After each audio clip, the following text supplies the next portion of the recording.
नमस्कार मु दीपक सेनापति। आज शुणिबा गोटिए पुरातन कहानी चोरी करिब तो महत हाबुड़े पड़िब। परिवेषण परशुराम बेहेरा।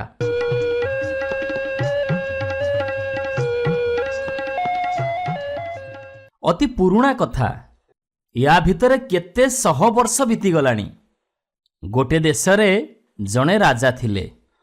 हाथी घोड़ा पलटन कौन देखिबो। छती चामर बाग बगीचा केते कौन। आकाश छुआ राजबाटी उपरे छाती फुले छिड़ा हेई राजा दिने राणी की पचारिले, कहिल आमर कौन नहीं, आमठु आउ बड़ किए। राणी कहिले ए दुनिया रे केबे जणे सबु दिगरे बड़ हेई पारेनी। का देहरे बल बेसी तो किए बुद्धिरे सरस, किए देखिबाकू सुंदर आउ काहार हृदयटा बड़। काहार धन बेसी, काहार मान आउ काहार ज्ञान बेसी। खाइबा पिंधिबारे तमठारु ढेर बड़ लोक अछंती। भगवान काहारी को सबु कथारे पूर्ण करि नाहंती। राजा पचारिले, अच्छा एते कथा कहूच, कहिल आमर कौन नहीं। राणी कहिले, आमर एते ना डाक, अथच आमर गोटिए बोली भी सुना पलंक नहीं। राजा सांगे सांगे सुना पलंग गढ़िबा पई बणिया को आज्ञा देले। गोटिए निबुज घरे बसी रामा बणिया सुना पलंग गढ़िबा आरंभ कला। 6 मास भितरे काम शेष हैला। चमत्कार। राजा राणी को आनंदर सीमा नहीं। बणिया को पचारिले, एबे तमे की पुरस्कार चाहुच माग। रामा बणिया राजांक आगरे हाथ जोड़ी कहिला, छामुंकर जहा इच्छा हबो। राजा आदेश देले, दूधबाटी गहिरर 60 माण जमी निष्कर भोग दखल कर। रामा राजांकर चरण धूଳି सांगरे पाट जोड़ बोझे खजा मिठेई धरी आसी घरे पहुंचिला। भारीजार पाद 5 हाथरे पड़िला। केते काल परे प्रभु गुहारी शुणिले, किंतु पुओ सीए कहीं एडे मुह करी बसी। बणिया पचारिला, कि रे दामा, 3 बाटी जमी मिलिला, पाचिला आंब, मु अब केते दिन बंचीबी। ये सबु तो तू भोग दखल करिबू, पुणी तोर मुह कहीं सुखिछि। दामा कहिला, केते कौन आनिच सत, हेले मो मन बुझिलानी, आउरी टिके कें रहीगला। बणिया पुओ, एते बड़ पलंक गढ़ा हला, रतिए मसाए सुना तो आनी पारलनी, जमीरु कौन मिलिबो। तमे जेतेबेले खट खुरा खुंदुथिल सेतेबेले मु बसी नथिली। मु भी 4टा खट खुरा खुंदिची। सते गुण सुंदर देखिबो। घर को जाई दामा 4टा खट खुरा नहीं आसिला। छणा पितल रे तियारी, सुना ठारू बेसी चिकचिक दिसुची। कहिला, बापा मु ये 4टा को लगेई सुना खुरा सबु घर को नहीं आसतांती, केही भी जानी पार नथांते। रामा कहिला, बाइया हेलु कि रे पुओ, ये अधर्म बाटू को काहेकि मन बड़ौचु। आमर तो चुली चाला नथिला, एबे जेतिकी हेलानी सेतिकी बहुत। आमर ए केईटा पेट कोन अपसा रहिबो। दामा कहिला, हे मु धर्म कर्म कथा बुझेनी। जो राजा को तमे धर्म अवतार बोली डाकुच, सी कौ काम करूचन तमे जानिच। सी सबु समय रे हमकु ठकुचंती, आ तांकु ठकिले दोष कोन। बाड़ेई पिटी प्रजा मानक ठारू ये सुना सबु छाणी नैचंती। चल कले बड़े कौशले ये खट खुरातक हस्तगत करिबा। बुढ़ा 2-4 दिन कुंथु कुंथु हैला। शेषकु पुओ कथारे भळीगला। बड़ लोक हब, केते लोक मो दुआरे टंकाए मसाए लगी गोड़ भांगी ठिया हेबे। से नाई हाँ करुथब। ओह की मजा। लोभर दौड़ी 2 जन को टाणी नेला। राजबाटीर उपर महलारे राजा निघोड़ निदरे शोई थांती। किटी किटी अंधार। दुआरे बसी दुआरी ढोलौची। घरे किंतु मणिमुकुता झकझक करुची। रामा बणिया पाद चिपी चिपी घरे पशिला। राजांक मुहरे बाघुआ निश 2 पटाकू चाही देई सते जेमिति ता देहरु रक्त सुखीगला। निजको संभाली रामा पुणी आगेला। टिकिए बोली खुड़खाड़ हबनी, अथच गोटी गोटी करी असल खटखुरा कढ़ाई नकली खटखुरा लागिजिबो। राजांक निद जदि भांगी जीव मझिरे ताहाले सर्वनाश। ବଣିଆ କାମ କରି କରି ତ ବାଳ ପାଚିଲାଣି। ଏମିତି ସୂତ୍ରରେ ରାମା କାମ କଲା ଯେ ପଲଙ୍କ ଟିକେ ବି ଦୋହଲିଲାନି। ତିନୋଟି ଖୁରା କାଢ଼ି ସାରି ଚତୁର୍ଥଟାକୁ କାଢ଼ୁଛି। ରାମା ଆନନ୍ଦରେ ଭୋଳ ହେଇଗଲା। ତା ହାତ ଥରିଲା। ଖୁରାଟି ଓଟାରୁ ଓଟାରୁ ଖଟଟି ଏମିତି ହଲିଗଲା ଯେ ରାଜାଙ୍କ ନିଦ ଚାଉଁକିରି ଭାଙ୍ଗଲା। ଚୋର ଚୋର ବୋଲି ପାଟି କରି ରାଜା ଖଣ୍ଡା ବୁଲେଇଲେ। ଦାମା କିନ୍ତୁ ଏ ବିପଦରେ ଛାନିଆ ହେଲାନି। ସେ ତିନୋଟି ଖଟ ଖୁରା ସହିତ ବାପର ମୁଣ୍ଡ ନେଇ ଘରକୁ ପଳେଇଲା। ତା ମା ବାପାର ଗୁଣ ବାହୁନି କାନ୍ଦିବାକୁ ଲାଗିଲା। ଦାମା କହିଲା, ଚୁପ୍ ଚୁପ୍, ଜମା ବି ପାଟି କରନା। ବାପା ତ ଗଲା, ଏବେ ତୋ ପୁଅ ବି ଯିବ। ରାଜା ଘର ଲୋକ ବାନ୍ଧି ନେଇ ମୋତେ ଶୂଳିରେ ବସେଇ ଦେବେ। ଘର ଦ୍ୱାର ଭାଙ୍ଗି ଗୁଣ୍ଡା କରି ସବୁ ଲୁଟି ନେବେ। କଥାରେ ଅଛି, ଚୋର ମା ଜମା ନ କାନ୍ଦେ, ଯେବେ କାନ୍ଦେ କବାଟ କିଳି କାନ୍ଦେ। ଦାମା ମା ଘରେ କବାଟ କିଳି ଭିତରେ କାନ୍ଦିବାକୁ ଲାଗିଲା। ହେଲେ ଟିକେ ହେଲେ ବି କୁଁ କାଁ ଶବ୍ଦ ହେଲାନି। ସକାଳୁ ଗୋଳ ହେଲା। ରାଜାଙ୍କ ଉଆସରେ ଚୋର ପଶିଥିଲା। ବାଘ ଘରେ ମିରିଗ ନାଟ। ରାଜା ତାକୁ ଏକା ଚୋଟକେ ନିକାଶ କରିଛନ୍ତି।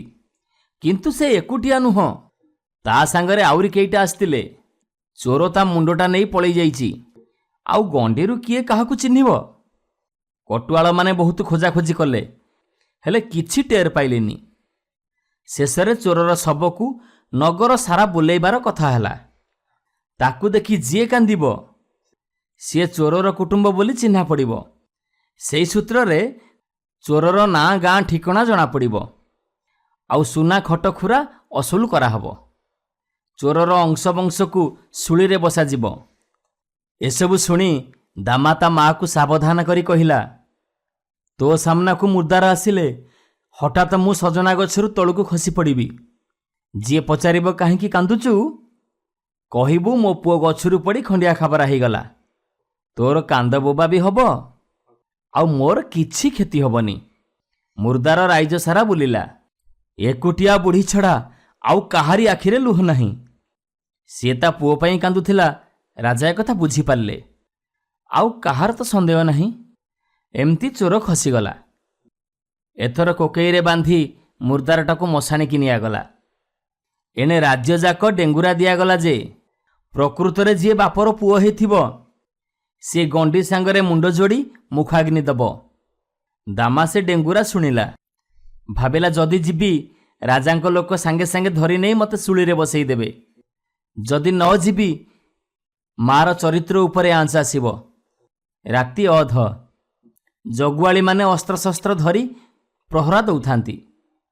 ଚୋର ମଶାଣିକୁ ଆସିଲେ ତାକୁ ଧରିବେ। ଝୁପୁଝୁପୁ ବର୍ଷା ହେଉଛି। ଅନ୍ଧାରରେ ମୁହଁକୁ ମୁହଁ ଦିଶୁନି। ମଝିରେ ମଝିରେ ପେଚା ରାବୁଛି। ଦିଟା ବିଲୁଆ କାମୁଡ଼ା କାମୁଡ଼ି ହେଉଛନ୍ତି। ହଠାତ୍ ଗଛପତ୍ର ଦୋହଲିଗଲା। ଚାଖଣ୍ଡେ ଲମ୍ବର ଜିଭ କାଢ଼ି ମା କାଳୀ ହଠାତ୍ ବୁଦା ଗହଳରୁ ବାହାରି ଆସିଲେ। ସହଜେ ତ ଜଗୁଆଳିମାନଙ୍କର ଛାତି ମଶାଣିଟାରେ ଦମଦମ ପଡ଼ୁଥିଲା। ଯେମିତି ମା କାଳୀଙ୍କର ବିକଟାଳ ରଡ଼ି ଶୁଣିଛନ୍ତି, ଛାତିରୁ ଦମ ଅଟକିଗଲା। ଯିଏ ଯୁଆଡ଼େ ପାରିଲେ ପ୍ରାଣ ଘେନି ପଳେଇଲେ। ଜୁଇନିଆଁ ଦହକୁ ଥିଲା। ଦାମା ତହିଁରେ ବାପ ମୁଣ୍ଡଟାକୁ ଫିଙ୍ଗିଦେଲା। ସାଙ୍ଗେ ସାଙ୍ଗେ ମୁଣ୍ଡଟା ପୋଡ଼ିଗଲା। ଜଗୁଆଳିମାନେ ରାଜାଙ୍କୁ ଜଣେଇଲେ, ଛାମୁ, ମା କାଳୀ ଆଜି ଆମ ସମସ୍ତଙ୍କୁ ଖାଇ ଯାଇଥାନ୍ତେ। କୌଣସି ମତେ ଆମେ ପ୍ରାଣ ନେଇ ପଳେଇ ଆସିଛୁ। ରାଜା କହିଲେ, ଆରେ ସେଇ ତ କାଳୀ ବେଶ ଧରି ତମକୁ ଚିତା କାଟିଦେଲା। ତହିଁଆର ଦିନ ରାଜା ପୁଣି ଡେଙ୍ଗୁରା ଦେଲେ। ଯିଏ ପ୍ରକୃତ ବାପର ପୁଅ ହେଇଥିବ ସିଏ କାଲି ରାତିରେ ପୋଡ଼ା ହେଇଥିବା ବାପର ଅସ୍ଥି ନେଇ ଗଙ୍ଗାରେ ପକେଇବ। ଦାମା କହିଲା, ମା ତୁ ଟଙ୍କା ଦେ, ସବୁ ଠିକ୍ ହେଇଯିବ। ମା କହୁଥାଏ, ନାଇଁରେ ପୁଅ, ତୁ ସେ ଜାଗାକୁ ଯା ନା, ରାଜା ରାଗିଛି। ହାବୁଡ଼ରେ ପଡ଼ିଲା ଆଉ ଚେରମୂଳ କିଛି ରଖିବନି। ଦାମା ମା କଥା ନ ମାନି ଗଲା। ଏଣେ ରାଜାଙ୍କର ଜିଦ୍ ଲାଗିଛି। ନିଜେ ମଶାଣିରେ ବସି ଚୋର ଜଗିବେ, ନିଜେ ମଶାଣିରେ ବସି ଚୋର ଧରିବେ। ଜଗୁଆଳି ଗୁଡ଼ାକ ନିତ୍ୟାନ୍ତ ଅପଦାର୍ଥ। ଦାମା ସବୁ ଛକିକି ଦେଖୁଥାଏ। ରାଜା ଅଣ୍ଟାରେ ଖଣ୍ଡା ଝୁଲେଇ ବାହାରି ପଡ଼ିଲେ। କିଛି କାଳ ପରେ ଦାମା ରାଜା ବେଶ ଧରି ଅନ୍ତପୁରରେ ପହଞ୍ଚି କହିଲା, ରାଣୀ, ଧନୁସର ଆଉ ବଟୁଆ ଛାଡ଼ି ଯାଇଛି, ଏବେ ଦିଅ। ବେଳ ଉଛୁର ହେଉଛି। ରାଣୀ ତରବର ହେଇ 2ଟି ଜିନିଷ ବଢ଼େଇ ଦେଲେ। ତାପରେ ବଣିଆ ରାଣୀ ବେଶ ଧରି ମଶାଣିକୁ ଯାଇ ରାଜାଙ୍କୁ କହିଲା, ହଇ ହେ, ତମେ ଏସବୁ ଜିନିଷ ଛାଡ଼ି ଆସିଥିଲ। ଏକୁଟିଆ ଅଛ ବୋଲି ମୁଁ ନିଜେ ତମ ପାଖକୁ ନେଇ ଆସିଛି। ରାଜା ରାଣୀଙ୍କର ସାହସ ଦେଖି ଖୁସି ହେଲେ। ତାଙ୍କ ମନ ଜାଣି ଠିକ୍ ରାଣୀ ମିଳିଛି। କିଛି ସମୟ ପରେ ରାଜାଙ୍କୁ ନିଦ ହେଇଗଲା। ସେ ରାଣୀଙ୍କ କୋଳରେ ମୁଣ୍ଡ ରଖି ନିଘୋଡ଼ ନିଦରେ ଶୋଇପଡ଼ିଲେ। ତାପରେ ଦାମା ରାଜାଙ୍କ ମୁଣ୍ଡଟାକୁ ତଳେ ଥୋଇ ଦେଇ ବାପାଙ୍କ ଅସ୍ଥି ଘେନି ପଳେଇଗଲା। ଯେତେବେଳେ ସକାଳର ଖରା ଆଖିରେ ପଡ଼ିଲା, ରାଜାଙ୍କର ଗହମ ନିଦ ଭାଙ୍ଗିଲା। ଦେଖିଲା ବେଳକୁ ରାଣୀ ଫାଣି କେହି ନାହାନ୍ତି। ଅସଲ ମଶାଣି ହୁଡ଼ାଟାରେ ରାଜା ଏକୁଟିଆ ଶୋଇଛନ୍ତି। ଏଡ଼େ ପିଶାଚି, ତାକୁ ଛାଡ଼ିଦେଇ ରାଣୀ କ'ଣ ଉଆସକୁ ଚାଲିଗଲା? କ୍ରୋଧରେ ଜଳି ଉଠି ଖଣ୍ଡା ଘେନି ରାଜା ଦୌଡ଼ିଲେ। ଆଜି ମୁଁ ରାଣୀଙ୍କୁ ଟିକି ଟିକି କରି କାଟିଦେବି। ରାଣୀ ଏସବୁ କଥା ଶୁଣି ଅବାକ୍। କହିଲେ, ତମେ ତ ଫେରିଆସି ଧନୁସର ଆଉ ବଟୁଆ ସାଙ୍ଗରେ ନେଇକି ଗଲ। ମଶାଣି ହୁଡ଼ାଟାକୁ ମୁଁ କାହିଁକି ରାତିରେ ଯାଇଥାନ୍ତି କହିଲ? ରାଜା ଏବେ ବୁଝିଗଲେ, ଚୋର ତାକୁ ଚିତା କାଟିଦେଲା। ନିଜେ ତ ଜଗୁଆଳି, ଆଉ କହିବେ କାହାକୁ? ଏଡ଼େ ସାହସ ଚୋରର। ରାଜା ଏସବୁ କଥା ଚିନ୍ତା କରି କରି ସୂତାଖିଅ ପରି ହେଇଗଲେ। ତାଙ୍କୁ ଅନ୍ନ ଜଳ ରୁଚିଲାନି। 1000 ପ୍ରଜାଙ୍କର ଭାର ମୁଣ୍ଡେଇବାର ତାଙ୍କର ଆଉ କି ଅଧିକାର ଅଛି? ଜେମା କହିଲେ, ବାପା, ତମେ ଏମିତି କ'ଣ ଭାବୁଛ? ଏଇ ଛାର ଚୋର କଥା ତ। ଚୋରକୁ ମୁଁ ଧରିବି। 2 କୋଶ ଦୂରରେ ତମେ ଗୋଟେ ଉଆସ ଗଢ଼, ମୁଁ ସେଇଠି ରହିବି। ଯାହା ଯେତେବେଳେ ଲୋଡ଼ିବି ତମେ ଦବ। ଆଉ ମୁଁ ଯାହା କରିବି, ତମକୁ ନିନ୍ଦା ହେଲେ ବି ତମେ ମୋତେ ବାଧା ଦେବନି। ଏ କଥା ମୋ ଆଗରେ ପ୍ରତିଜ୍ଞା କର। ଚୋର ଯେକୌଣସି ପ୍ରକାର ଧରା ପଡ଼ୁ, ଏଇଟା ରାଜାଙ୍କର ଇଚ୍ଛା। ସେ ଝିଅ କଥାରେ ରାଜି ହେଇଗଲେ। ଦେଖୁ ଦେଖୁ ଦିନ କେଇଟାରେ ଗୋଟିଏ ବଡ଼ ଉଆସ ଗଢ଼ା ହେଲା। ଆସବାବପତ୍ର ସଜା ହେଇଗଲା। ଦାସୀ ପୋଇଲି ଖଞ୍ଜା ହେଇଗଲେ। ଏସବୁ 2 କାନରୁ 4 କାନ ହେଲାନି। ଜେମା ଯାଇ ସେଇଠି ରହିଲେ।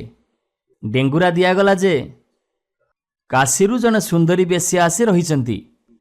ବଡ଼ ବଡ଼ ସେଠ, ସାହୁ, ଜମିଦାର ସବୁ ଆସିଲେ। ପୋଇଲି ସମସ୍ତଙ୍କୁ ଫେରେଇ ଦେଲା। କହିଲା, ଯିଏ ସୁନାର ଖଟଖୁରା ଆଣିଥିବ ସେଇ କେବଳ ଜେମାଙ୍କୁ ଦେଖା କରିପାରିବ।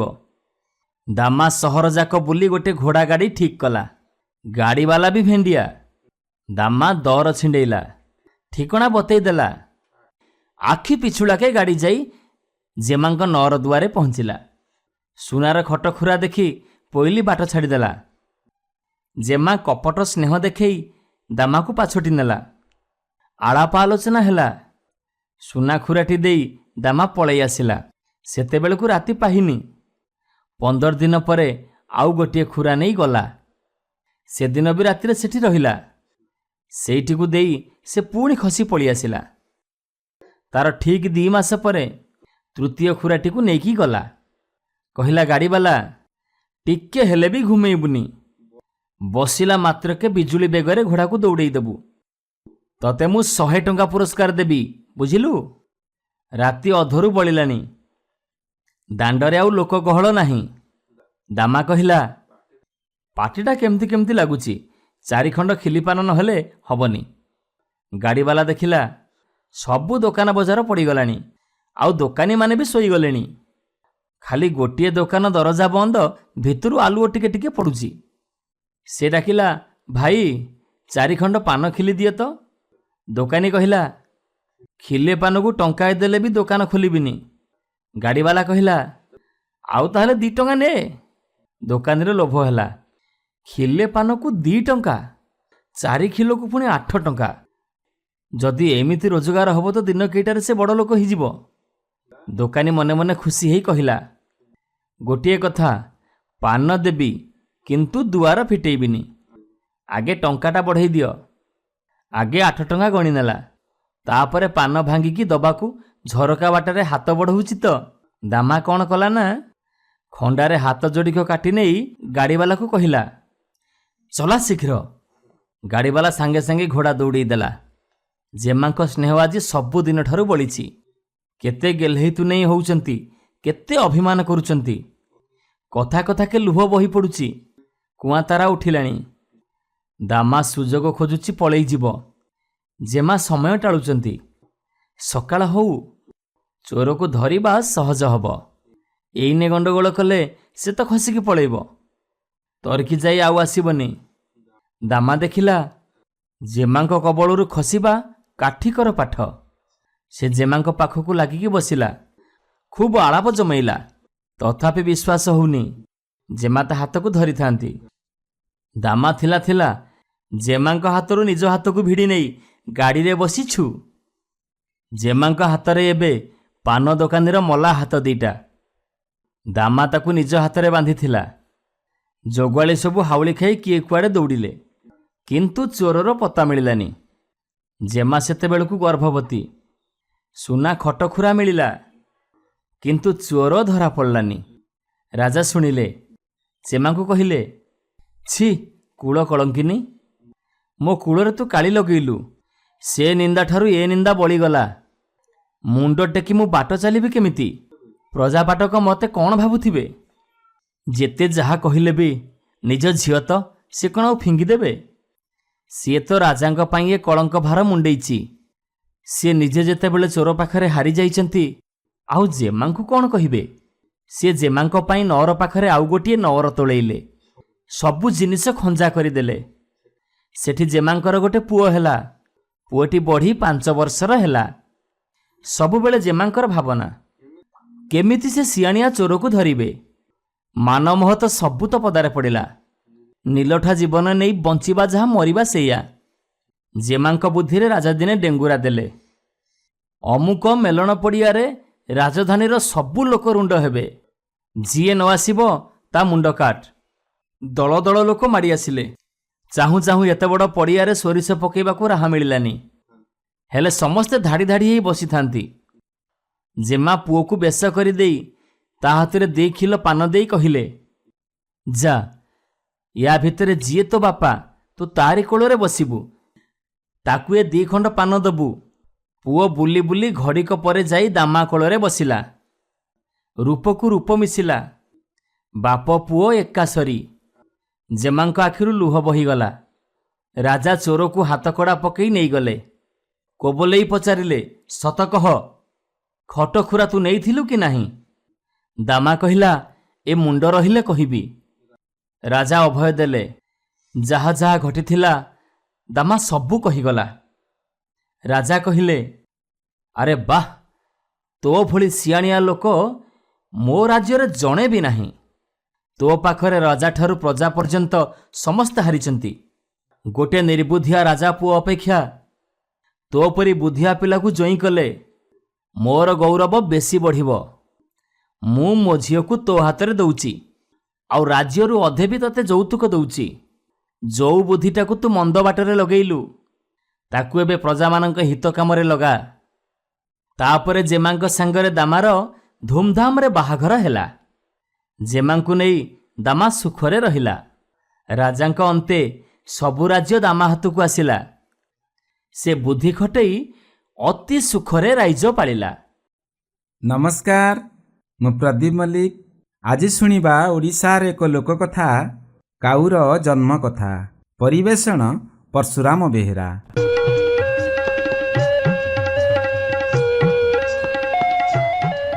ନିଘଞ୍ଚ ଜଙ୍ଗଲ ଭିତରେ ଗୋଟିଏ ଗାଁ। ଗାଁର ସବୁ ଲୋକ ଜାତିରେ କନ୍ଧ। ଚାଷବାସ କରି ବଣରୁ ଫଳମୂଳ ସଂଗ୍ରହ କରି ସେମାନେ ଚଳନ୍ତି। ଏ ଗାଁର ମୁଖିଆ ହେଉଛି ଜଣେ ବୁଢ଼ା ଲୋକ। ବୁଢ଼ାର ମୁଣ୍ଡବାଳ ଝୋଟ ଭଳି ଧଳା ଫରଫର। ତାର ସ୍ତ୍ରୀ ରୋଷେଇବାସ କରେ। ବୁଢ଼ା ବାଡ଼ି ଖଣ୍ଡିଏ ଧରି ଠୁକେଇ ଠୁକେଇ ବିଲକୁ ଯାଏ। ତାର 3ଟି ଭେଣ୍ଡିଆ ପୁଅ। ସେମାନେ ବିଲକୁ ଯାଇ କାମ କରନ୍ତି। କେଉଁ ବିଲରେ କେଉଁ ଧାନ ବୁଣିବାକୁ ହୁଏ ବୁଢ଼ା ବତାଏ। ପୁଅମାନେ ତା କଥାକୁ ଏଡ଼େଇ ଦିଅନ୍ତି ନାହିଁ। ଯାହା କହିଲେ ମାନି ଚଳନ୍ତି। ଦିନକର କଥା, ବୁଢ଼ା ବିଲରୁ ଫେରିଲା ପରେ ତାକୁ ବହୁତ ଜ୍ୱର ହେଲା। ପୁଅମାନେ ବୁଢ଼ାର ସେବା ଯତ୍ନ କଲେ। ସେମାନେ ଗୁଣିଆ ଡକାଇଲେ। ଜ୍ୱର ଭଲ କରିବା ପାଇଁ ଗୁଣିଆ ଝଡ଼ା ଫୁଙ୍କର କଲା, କିନ୍ତୁ କାହିଁରେ ବି ବୁଢ଼ା ଭଲ ହେଲା ନାହିଁ। ଶେଷରେ ମରିବା ପୂର୍ବରୁ ତିନି ପୁଅଙ୍କୁ ପାଖକୁ ଡାକି ସେ କହିଲା, ତୁମେ ସବୁ ଭେଣ୍ଡିଆ ହୋଇଗଲଣି। କଳି କରିବ ନାହିଁ, ମିଳିମିଶି ଚଳିବ। ତୁମ ବୁଢ଼ୀ ମା'ର କୌଣସି କଥାକୁ ଯେପରି ତଳେ ପକାଇ ଦବ ନାହିଁ। ତା କଥା ଶୁଣି ତିନି ପୁଅ ଆଖି ଛଳ ଛଳ କରି ତାକୁ କଥା ଦେଲେ ଯେ ସେ ବୁଢ଼ୀ ମା'ର କଥାକୁ ବେଦର ଗାର ଭଳି ମାନିବେ। କଳି କରିବେ ନାହିଁ, ମିଳିମିଶି କାମ କରିବେ।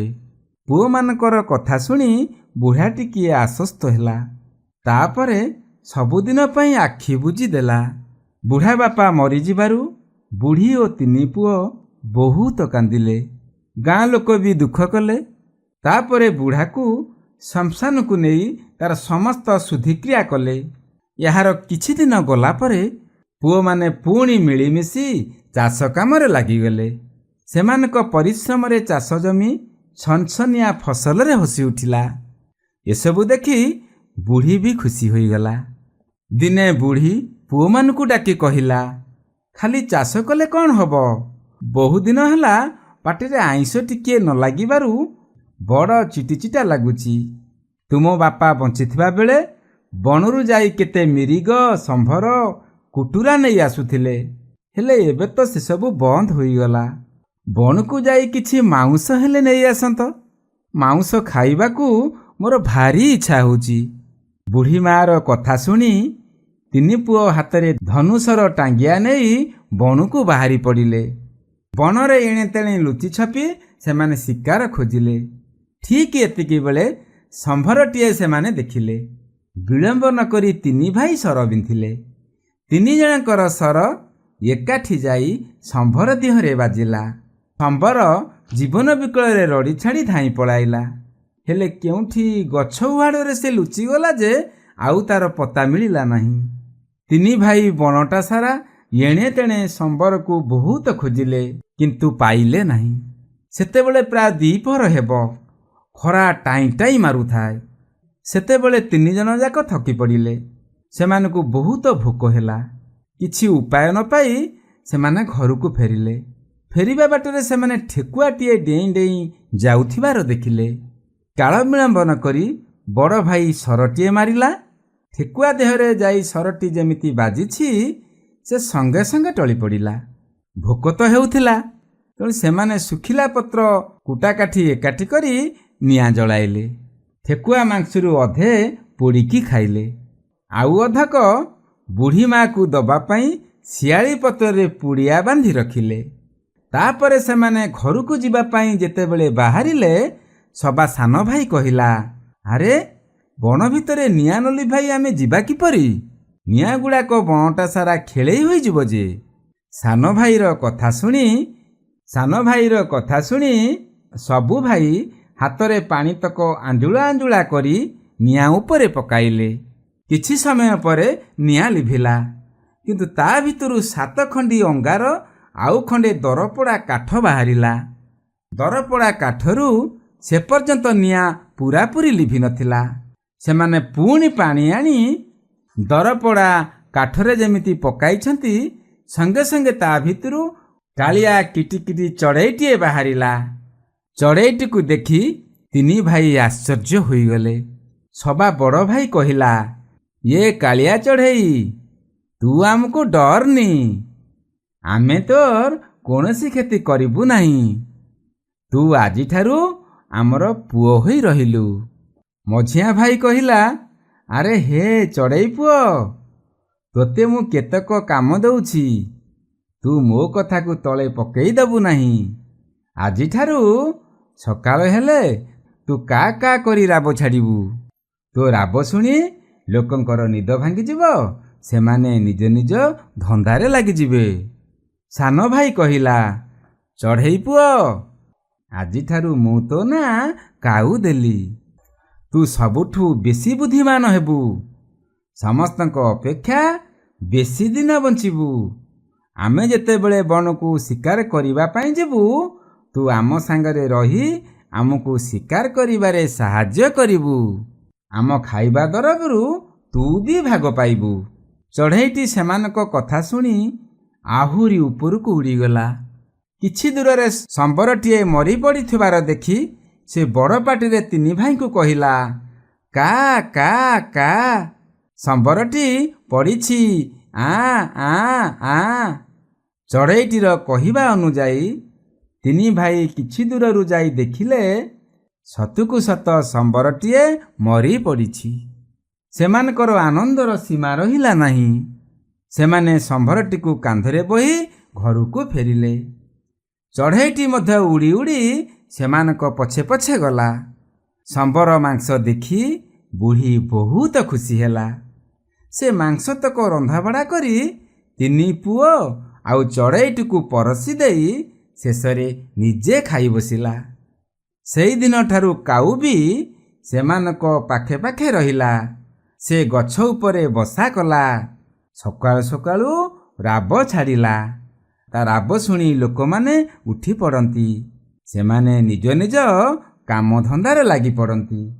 ସେଇଦିନଠାରୁ କାଉ ଲୋକମାନଙ୍କର ସାହାଯ୍ୟରେ ହିଁ ଲାଗିଥାଏ।